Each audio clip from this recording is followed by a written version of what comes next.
for you for most of the season. It seems like maybe now, statistically at least, he's kind of hit what a lot of guys would call that rookie wall. What are you noticing right now about his game? Well, I think he does a lot of things that don't go charted in the stats. Every time people ask us about him, we say the same thing. He's one of the most mature rookies that, I've been around. His dedication to getting better. He's in the gym as much as anybody, if not more. He's committed to getting better. But we put tough tasks on his shoulders. Every night he guards the other team's best wing. They don't chart that. That doesn't go noticed as much. And sometimes that impacts your offense. You know what I mean? If you're chasing the best of the best around, you got to find a spot somewhere to conserve your energy offensively. And, that's what happens some nights. But we couldn't be more pleased with his effort, with his commitment, and everything we ask him to do, he does. What will Evans' role be tonight? The same. He'll start? Yeah, he'll start, and we expect him to do what he does. Again, it's obviously a difficult situation, one that is rare, but, he's the type of personality that he's not really impacted by much that's going on the outside. He's professional in that way. He's been with us for the past 2 days in practice, and his approach hasn't changed. His interactions with his teammates hasn't changed. So we don't expect anything different than before he was out. You notice any rust on his game? Is there anything there?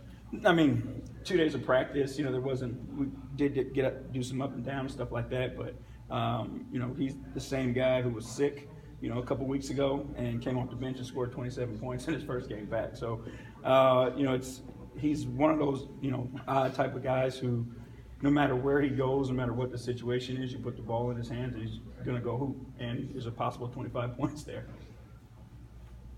No Westbrook tonight.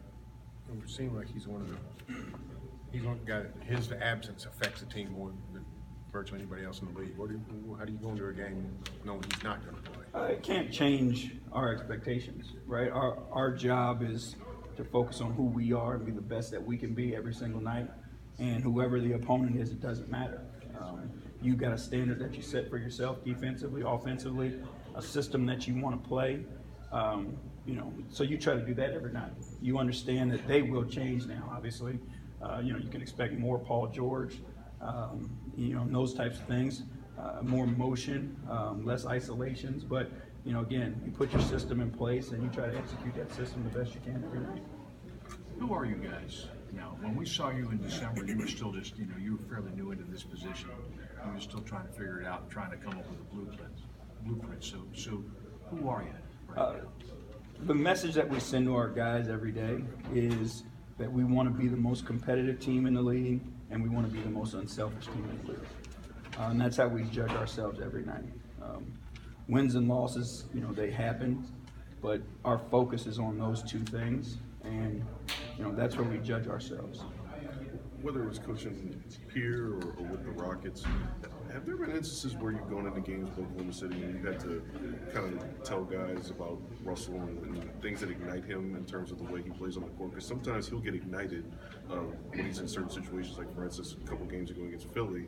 A guy might mug him, or MD might look at him, and all of a sudden that really gets Russell riled up, and he goes off and starts to score or do things at a higher level. Yeah, I mean, you can't control it, though, I don't think. You know what I mean? Like, you go out, you compete against them every night, and guys that are that good, sometimes they find their own reason to ignite themselves.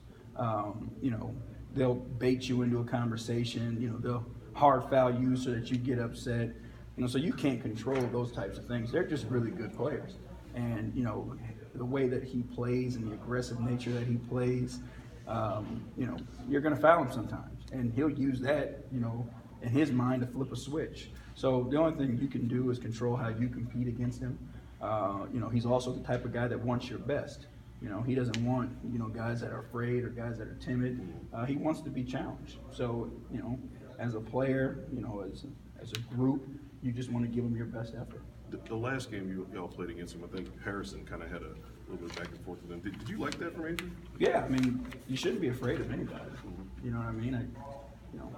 Obviously, there's different, levels of talent in the league. There's, players whose backgrounds are different.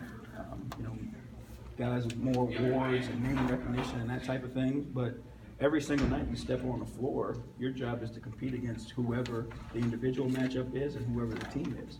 And, you know, Andrew, through the, you know, year and a half that we've been with him, has been a guy to show that he won't back down. You know, he's had some great defensive nights against some great offensive opponents. And we trust him in those situations. You know, we don't feel like there's a matchup, you know, from that point guard position that we have to hide him at. You know, we'll sick him on whoever's out there, and we trust that he'll battle. Anything else? All right. All right. Thank you, guys. For a second there.